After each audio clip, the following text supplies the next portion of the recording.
नमस्कार। आज हम श्रीमद् भागवतम पुराण की एक बहुत ही दिलचस्प कहानी पर बात करेंगे।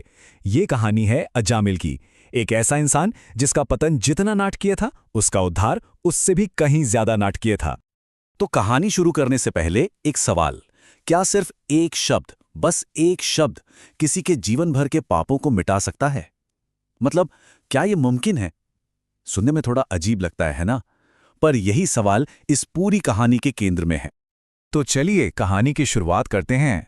बात है कान्यकुब्ज शहर की, जिसे आज हम कन्नौज के नाम से जानते हैं। यहीं पर रहता था एक ब्राह्मण जिसका नाम था अजामिल। और आपको बता दूं, शुरुआत में अजामिल का जीवन एकदम आदर्श था। मतलब पुण्य और सदाचार की एक जीती जागती मिसाल। मतलब जब मैं आदर्श कह रहा हूं तो मैं मजाक नहीं कर रहा। अजामिल कोई मामूली ब्राह्मण नहीं था। अरे वो तो वेदों का ज्ञाता था। एकदम विनम्र, आत्मसंयमी, दिल का साफ, हमेशा सच बोलने वाला। और तो और अपने गुरुओं और बड़ों की सेवा के लिए हमेशा तैयार रहता था। पिता का तो ऐसा आज्ञाकारी था कि कोई बात टालता ही नहीं था। हर जीव के लिए मन में दया। कुल मिलाकर आप सोच सकते हैं कि वो कैसा इंसान रहा होगा। सब कुछ बिल्कुल सही चल रहा था, लेकिन कहते हैं ना, जिंदगी में एक पल ऐसा आता है जो सब कुछ बदल देता है। अजामिल के साथ भी ठीक ऐसा ही हुआ। एक अकेली घटना, एक नज़र, और उसकी जिंदगी की पूरी दिशा ही पलट गई। हुआ ये कि एक दिन वो अपने पिता के कहने पर जंगल गया था पूजा के लिए, कुछ फल फूल लकड़ियां वगैरह लेने। जब वो लौट रहा था तो रास्ते में उसकी नज़र एक एक दृश्य पर पड़ी। उसने देखा कि एक आदमी नशे में धुत एक वेश्या के साथ आपत्तिजनक हरकतें कर रहा था।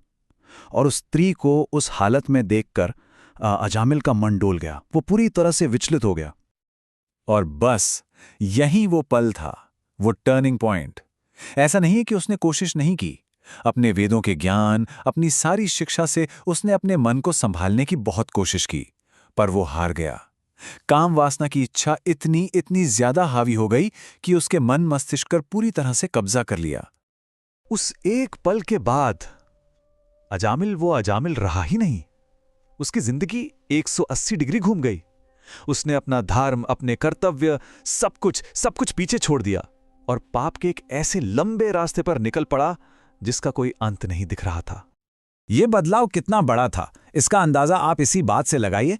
एक तरफ था वो पवित्र ब्राह्मण, अपनी संस्कारी पत्नी के साथ वैदिक नियमों से जीने वाला, और दूसरी तरफ अब का अजामिल, जिसने अपनी पत्नी, अपने बूढ़े माँ बाप, सबको त्याग दिया था। अब वो उसी वेश्या के साथ रहता था और अपराध की दुनिया में दाखिल हो चुका था।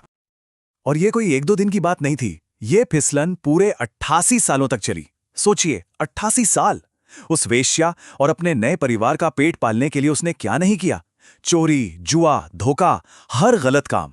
इसी बीच उसके 10 बेटे भी हुए, और जो सबसे छोटा बेटा था, 10वां, उससे उसे बेहिसाब मोह हो गया। इतना मोह कि उसने उसका नाम ही रख दिया नारायण। और बस दिन रात उसकी जुबान पर एक ही नाम रहता था, नारायण इधर आओ, नारायण ये कर लो। 88 साल ये सिर्फ एक नंबर नहीं है, ये एक पूरी जिंदगी है। एक इंसान की जिंदगी का इतना बड़ा हिस्सा उसने अपने सारे कर्तव्य, सारा धर्म भुलाकर सिर्फ पाप में बिता दिया। तो वक्त बीतता गया और अजामिल अब बूढ़ा हो चला था।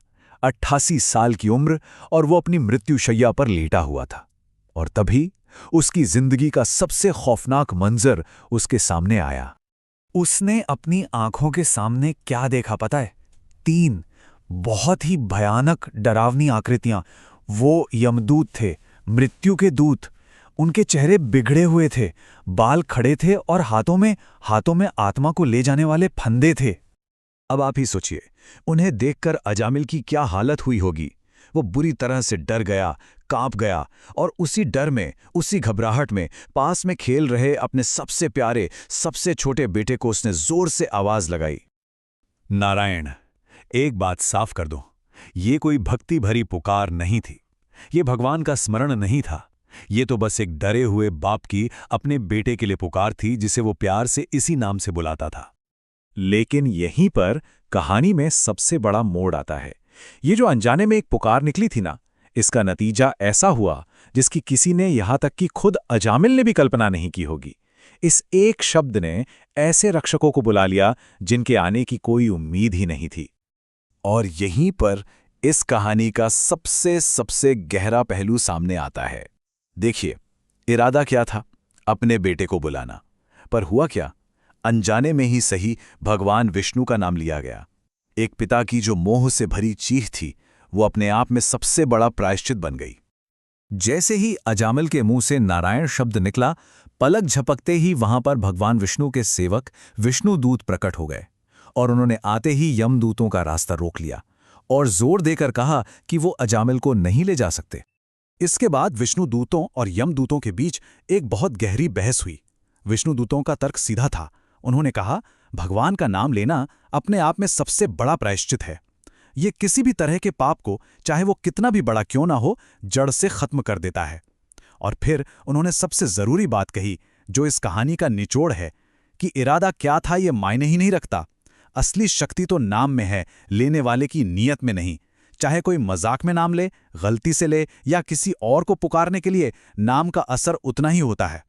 अब सोचिए, अजामिल जो ये सब अपनी आंखों से देख रहा था, यमदूत और विष्णुदूतों की ये बहस, ये दिव्य घटना, इसे देखकर उसका दिल पूरी तरह से बदल गया। उसे सिर्फ मौत की सजा से छुटकारा नहीं मिला था, उसे जिंदगी में एक दूसरा मौका मिला था। उसे अपने किए पर बहुत ज्यादा पछतावा हुआ। वो सोचने लगा कि मैं कितना गिरा हुआ इंसान हूं। मैं तो अपनी इंद्रियों का गुलाम बन गया था। अपनी पत्नी को छोड़ दिया, अपने परिवार को कलंकित किया। उसे अपने 88 साल के पापों पर बहुत गहरा अफसोस हुआ। ये उसकी असली आध्यात्मिक जागृति थी। और इस बार अजामिल ने अपने दूसरे मौके को जाया नहीं जाने दिया। उसके मन में दुनिया की हर चीज से वैराग्य आ गया। उसने अपना घर, अपना परिवार, सारा मोह सब कुछ छोड़ दिया और सीधा हरिद्वार चला गया। वहां उसने अपनी बची हुई जिंदगी सिर्फ भक्ति और ध्यान में लगा दी। और अंत में कहते हैं कि उसने एक दिव्य शरीर पाया और एक सोने का विमान उसे लेने आया, जिस पर बैठकर वो सीधे भगवान विष्णु के धाम वैकुंठ चला गया। तो अजामिल की ये कहानी हमें पाप, पछतावा और कृपा के बारे में बहुत कुछ सिखाती है, पर जाते जाते ये एक बहुत बड़ा सवाल भी छोड़ जाती है। सोचने वाली बात है कि अगर अनजाने में, बिना किसी इरादे के लिए गए एक नाम में इतनी शक्ति हो सकती है कि वो जीवन भर के पापों को धो दे, तो फिर उस जीवन की क्या क्षमता होगी जो पूरी श्रद्धा और समर्पण के साथ जिया जाए।